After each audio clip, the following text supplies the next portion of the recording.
Hello. So if you haven't seen WandaVision yet, you probably should go do that before you watch this video. I don't know what you're doing here. I'm here today to talk about what WandaVision does right and what these types of shows should be learning from shows like WandaVision itself. The buzz for WandaVision went kinda crazy, and there's a couple of key reasons why, and I think other shows can really learn from what it's done, what to do and what not to do. Because, believe it or not, there are some issues with the show, and I can admit that. I'm a big enough man. The main thing that I think WandaVision does better than most other superhero television and media out there is nail the emotional nature of what this show brought to the table. It shows Wanda at this really vulnerable stage where she's like absolutely demolished by her emotions.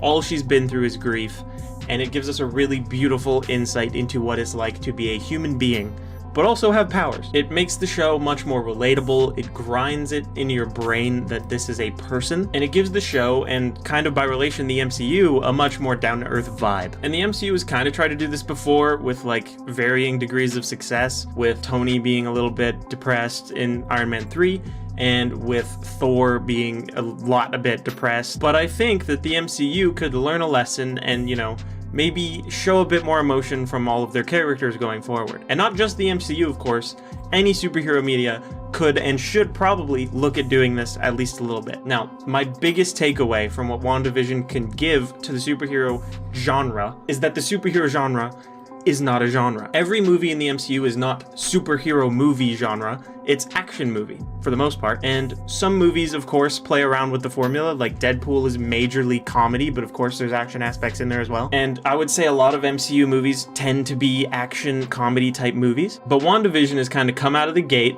and shown us that we can do other genres than that. In WandaVision's case, obviously, we're talking sitcoms, and obviously they're not the first to diversify a little bit. You've got shows like Daredevil and Jessica Jones that lean heavily in like a drama aspect. You've got Agents of S.H.I.E.L.D., which is predominantly a spy movie, which is again also action-y. What I'm saying is, nothing really pushed the mold as much as WandaVision has up to this point. But I think we'll start seeing a little bit more of this going forward. And the best example of this that I can bring to my mind in this moment of need is, of course, Moon Knight. Moon Knight has an opportunity to really show us what it's like to be fucking crazy and also be a vigilante. That could get really into a really interesting character-driven style narrative, which is something that Jessica Jones Season 3 kind of tried to do, but a lot of people didn't like that because it's not really what it was always, but I would argue that it was. Now, obviously, WandaVision is a sitcom and also a mystery, which I think is very important. I think them nailing that mystery aspect was incredibly important to the success of the show. But I want to see some superhero media come out, be unique with what genre they're playing around with. Let's get some horror shit, like that Superman Goes Evil storyline. Let's fucking do that. Let's have Deadpool kill the entire Marvel universe and turn it into a zombie apocalypse or some shit. That'd be crazy. I think it's proven that when these kinds of shows and this kind of media takes risks, it can be extremely rewarding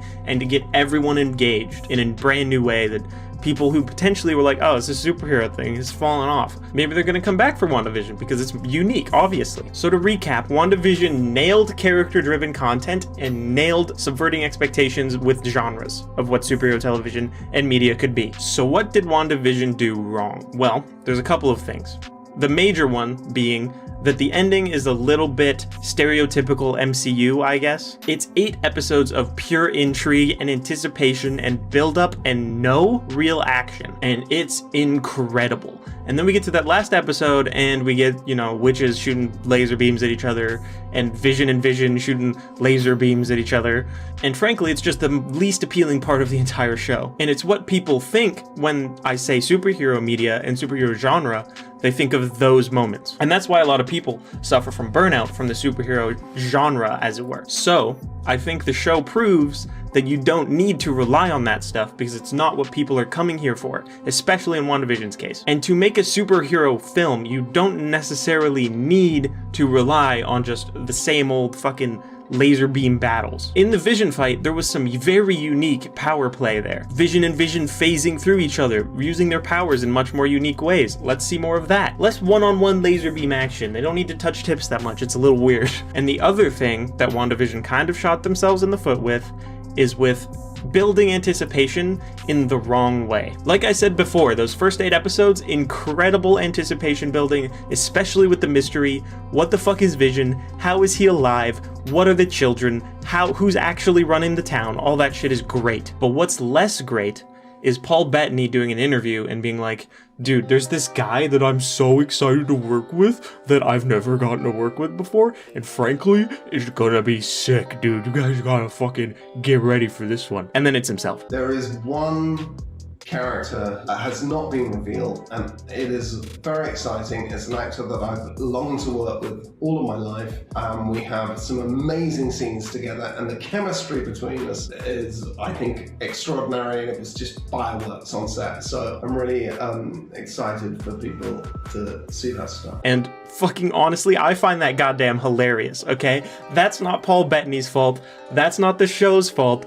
That is the fans' fault at the end of the day. The anticipation that they were expecting from the ending, with Reed Richards showing up, with Mephisto showing up, with fucking Doctor Doom showing up, all of it being incredibly unreasonable, is mind-boggling. Don't do that. Now, I'm not saying it's 100% the fans' fault. Paul Bettany shouldn't have said that shit. Obviously, it's a joke looking back. People looked into it too much. Obviously, that was gonna happen. I don't know what to tell you guys. It's something to learn from going forward. It's like when No Man's Sky was released, but they were like, yeah, it's gonna have multiplayer, yeah. Did not. Obviously, smaller scale here, but come on, like, don't do that to yourselves. It's not worth it. But yeah, that's what superhero media can learn going forward because of what WandaVision has done.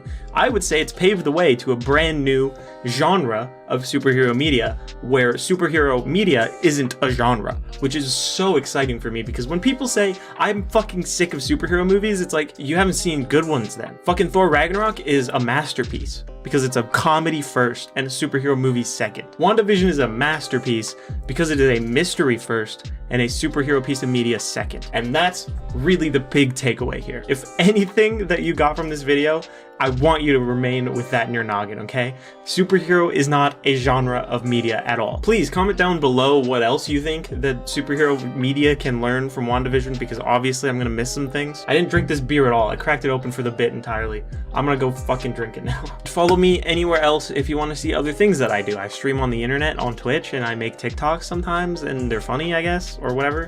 For those of you that don't know, my name is SyncroChamp and that's kind of cool. This is a unique name, SYNCROS, SCHAMP, Poggers.